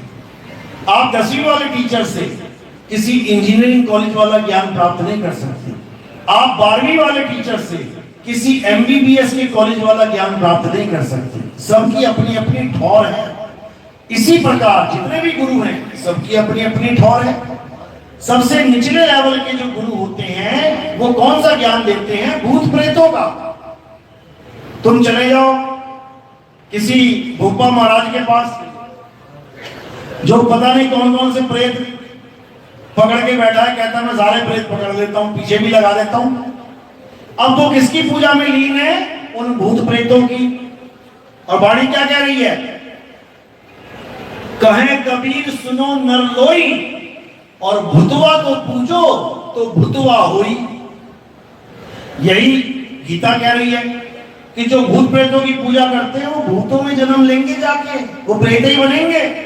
तो ये सबसे निचले लेवल के गुरु होते हैं जो भूत प्रेतों की बातें करते हैं और समाधान भी बता देते हैं, ऐसा ऐसा कर लेना, ऐसा ऐसा कर लेना, और बस भूत महाराज खुश हो जाएगा, परेशान नहीं करेगा। बताओ, इससे ऊपर के जो गुरु होते हैं वो पितरों की पूजा करवाते हैं। वो पितर जैसे कहेंगे ना, यार पितर दोष लग गया भाई, पितर बड़े परेशान कर रहे हैं, वो पितरों का कोई इंतजाम बता देंगे कि ऐसा करो, ऐसा खाना वाना खिलाओ, और जब पितर पक्ष आता है तो अपना पितरों को श्राप दे दो। अब सोचने वाली बात है कि जब तक ये जिंदा था पितर हमारा, ये दिन में 3 टाइम खाना खाता था और 12 महीने खाता था। अब ये कौन सा पितर है जो साल में एक बार आता है और एक बार खाना खा के कहता है जी पेट भर गया साल भर के लिए? यही नहीं समझ में आता। जो 3 टाइम खाना खा रहा है वो साल में एक बार पे कैसे मान गया? या तो जितनी बार अपने लिए खाना बना रहे हो उतनी बार उसके लिए बनाओ, थाली रखो साथ में, फिर तो समझ में आता है कि हाँ भैया पितर की सेवा चल रही है। अरे साल में एक बार पितर को भोजन कराने के नाम पे कौवे को खाना खिला के कहते हो कि पितर ने खाना खा लिया। अरे वाह, कौवे ने वही खाना खा के वही मीठ कर दी, वो पितर तक भी ना पहुंचाया उसने। समझो बात को। तो पितरों से ऊपर वाला ज्ञान कौन है? जो देवताओं की पूजा करवाते हैं, उनका भी एक ठौर है। और देवता कोई एक नहीं है, गांव गांव में देवता बैठे हैं। पंजाब में कैसे कैसे देवता हैं, बिहार में कैसे कैसे देवता हैं, राजस्थान के कौन कौन देवता हैं, उत्तराखंड में कौन कौन नाम तक नहीं पता होगा तुम्हें इन देवताओं का, इतने देवता हैं। तो ये लोग कौन है जो देवताओं की पूजा करवाते हैं, इनका लेवल भी बहुत नीचे। इससे ऊपर जो तीन देव की पूजा करवाते हैं, त्रिदेवों की पूजा करवाते हैं। कौन कौन से त्रिदेव हैं? ब्रह्मा विष्णु महेश, इन तीनों की जो पूजा करवाते हैं वो त्रिदेव तक की पूजा करवा रहे हैं। अब इनसे ऊपर के कौन है? जो उसकी पूजा करवा रहे हैं जो इन तीनों को जिसने उत्पन्न किया है, वो कौन है? जग जननी जगदम्बा। जब तुम देवी भागवत महापुराण पढ़ोगे तब तुम्हें इसका जिक्र मिलेगा कि ब्रह्मा विष्णु महेश जी की माता जी कौन है। तब तुम्हें समझ में आएगा कि ब्रह्मा जी को सृष्टि का पैदा करवाना, विष्णु जी को सृष्टि का पालन करवाना और शंकर जी को सृष्टि का संहार करवाना, ये आखिर आदेश किसने दिया है? किसने आदेश दिया है कि ब्रह्मा तुम सृष्टि को पैदा करो, यानी जीवों को, शरीरों को पैदा करो, विष्णु जी तुम इनकी पालना करो, शंकर जी तुम इनका संहार करो। ये आदेश कहां दिया गया है? श्रीमद् देवी भागवत महापुराण में। देख लेना जाके, क्योंकि बोलते तो सब हैं कि ब्रह्मा विष्णु महेश एक पैदा करने वाले, एक पालन करने वाले, एक संहार करने वाले, लेकिन उनको हुक्म किसने दिया? ये आदि शक्ति जग जननी जगदम्बा ने दिया है। यानी जगदम्बा की पूजा कराने वाले इनसे ऊपर है। जो ब्रह्मा विष्णु महेश जी के मंदिर में पूजा करवा रहे हैं उन गुरुओं से ऊपर है। अब मां जगदम्बा की पूजा कौन करते हैं? एमपी में एक गुरु है शक्तिपुत्र, उन्होंने अपना नाम ही रख दिया शक्तिपुत्र, यानी मैं शक्ति का पुत्र हूं, मैं ब्रह्मा विष्णु महेश जी का पुत्र नहीं हूं, क्योंकि ब्रह्मा विष्णु महेश तो मेरी मां के कार्यकर्ता हैं। इनको भी पैदा करने वाली जगजननी जगदम्बा है। बिल्कुल ठोक के कहते हैं वो, कोई गलत साबित करके दिखाते। तो इसका मतलब परमपिता परमात्मा क्या मां जगदम्बा है? यानी सबसे बड़ी वही है क्या? बिल्कुल नहीं, क्योंकि वो तो मां है। और हम किसका जयकारा लगाते हैं? परम पिता। तो मां पिता कैसे हो गई? और अगर मां है तो बिना पति के मां कैसे हो गई? अगर ब्रह्मा विष्णु महेश जी की मां जग जननी जगदम्बा है तो पिता भी कोई ना कोई होगा। अब ये पिता कौन है?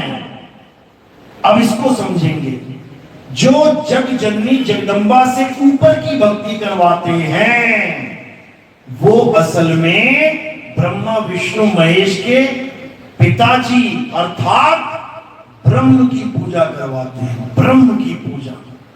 ब्रह्मा विष्णु महेश साकार हैं, लेकिन ब्रह्म निराकार हैं। निराकार से ही ब्रह्मा विष्णु महेश एवं सारी सृष्टि अस्तित्व में आती है। अब ये निराकार क्या है, कौन है, इसका भी एक नाम है। केवल निराकार कहने से काम नहीं बनेगा। ये निराकार का क्या नाम है?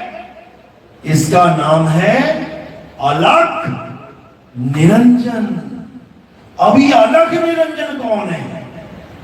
जिसका नाम भैरव बाबा भी बोलते हैं, गोरखनाथ भी बोलते हैं, जिसका नाम रावण भी बोलता है। आप देखो रामलीला में रावण भी करता अलख निरंजन, भोले शंकर भी कहते हैं अलख निरंजन। ये कौन है? यही है वो आदि शक्ति का कौन? पतिदेव। क्योंकि आदि शक्ति भी निराकार है और ब्रह्म भी निराकार है। ये दोनों मिलकर इस सृष्टि को उत्पन्न करते हैं। ये दोनों इस तीन लोक के मालिक हैं। तो क्या ये परमात्मा है? ये भी परमात्मा नहीं है। इनसे भी ऊपर का ज्ञान देने वाला कोई बैठा है। ब्रह्म से भी ऊपर का ज्ञान देने वाला कोई बैठा है। वो कौन है? पार ब्रह्म। और गाते भी हैं पार ब्रह्म परमेश्वर। तुम सबके स्वामी। और पूजा किसकी कर रहे हैं? विष्णु जी की। बात कर रहे हैं पार ब्रह्म परमेश्वर की और पूजा कर रहे हैं विष्णु जी की, जिनको उत्पन्न करने वाली माता है। यानी जो किसी का पुत्र है उसको पार ब्रह्म परमेश्वर तू सबका स्वामी बना दिया हम लोगों ने, अज्ञानतावश। अज्ञानतावश। पार ब्रह्म का मतलब क्या है? पार ब्रह्म का मतलब है परम पिता परमात्मा, यानी वो जिसका कोई मां और बाप है ही नहीं, वो किसी का बेटा नहीं है। उसी को संतों की भाषा में साहिब बोला जाता है। साहिब यानी सबसे बड़ा साहिब। अरे साहिब सबका बाप है और बेटा किसी का नहीं। बेटा होके जन्मिया सो तो साहिब नहीं। यानी जो किसी का पुत्र होके आ गया वो साहिब नहीं रहा, वो परम पिता नहीं रहा, फिर उसका भी पिता आ गया कोई। तो इसी को समझना है और परम पिता परमात्मा की भक्ति करनी है। बाकी सब छोड़ दो, छोड़ दो। गीता यही समझा रही है, सत्य को पकड़ लो और बाकी सब छोड़ दो तो कल्याण हो जाएगा, नहीं तो किसी का कल्याण होने वाला नहीं है। इसी परम पिता परमात्मा को अनघड़िया देवा कहते हैं। अनघड़िया देवा भजन में आता भी है बहुत। अनघड़िया देवा कौन करे तेरी सेवा। कौन करे अनघड़िया देवा की सेवा? क्यों? अनघड़िया यानी जो घड़ा नहीं जाता, जो घड़ा गया वो घड़ा बन गया, और जो घड़ा ही ना जा सके वो अनघड़िया है। यानी परम शुद्ध चैतन्य स्वरूप अनघड़िया देवा है। उसी को जानना है, उसी से मुक्ति होगी। चलो, तो आज का सत्संग यही समाप्त करते हैं और YouTube पे सर्च करेंगे नितिन दास के सत्संग मिल जाएंगे। एक एक करके सुनते जाना। पक्षपात बिल्कुल मत करना, क्योंकि सवाल जीवात्मा का है। अगर ये 84 में चली गई, कोई तुम्हें बचाने वाला नहीं। ना कोई गुरु बचा पाएगा, ना कोई चेला, ना तुम्हारे धर्म का बचा पाएगा, ना कोई विधर्मी बचा पाएगा। कोई तुम्हें नहीं बचा सकता। अपना बचाव खुद करना है, सत्य को पकड़ना है, असत्य को त्यागना है। चलो चलो, तो आज का सत्संग यही समाप्त करते हैं। बोलिए परम पिता परमात्मा की, सदगुरु बंदी छोड़ कबीर साहेब की, सभी संतों की, सभी भक्तों की, आज के आनंद की, सकल हंस को बंदगी साहेब बंदगी सत्ताम। बोले सतगुरु नितिन साहेब की। अब आरती का समय। आरती कैसे करते हैं समझ लो। थोड़े से फूल लेने हैं और मेरे सिर के ऊपर रख देने हैं आके। हमारे यहाँ आरती किसी पत्थर की, किसी मूर्ति की, किसी कागज की, किसी ब्लैक बोर्ड की नहीं की जाती है। हमारे यहाँ आरती किसकी होती है? हमारे यहाँ जीवित गुरु की आरती होती है, जिंदा गुरु की आरती होती है, यानी आत्मा की आरती होती है। हमारे यहाँ मुर्दों की आरती नहीं होती, जिसमें आत्मा ना हो, हमारे यहाँ उसकी आरती नहीं होती। तो क्या करना है? एक एक करके आएंगे और फूल मेरे सिर पे रख देंगे। सिर पे फूल क्यों रखे हैं? पैरों में क्यों नहीं रख दिए? गोदी में क्यों नहीं रख दिए? हाथों में क्यों नहीं पकड़ाए? क्योंकि पैर के अंगूठे से लेके सिर की चोटी तक ये जो दिख रहा है, ये क्या है? नाशवान शरीर। नाशवान शरीर की हमारे यहां पूजा नहीं है। तो ये फूल हमने कहां रखे? नाशवान शरीर से परे। जब हम नाशवान शरीर से परे रख देते हैं तो ये आत्म देव को समर्पित हो जाते हैं। यानी आरती आत्म देव की होती है, शरीरों की नहीं। चलो तो अब आरती लगाएंगे। जय जय सत्य कबीर। YouTube पे आप आरती लगा लें, जय जय सत्य कबीर, और इसको रिपीट पे लगा देना। सेटिंग में जाके लूप लिखा होता है, रिपीट पे कर देना। चलो बोलिए परमपिता परमात्मा की सदा ही साईं बंदी की सत्ता।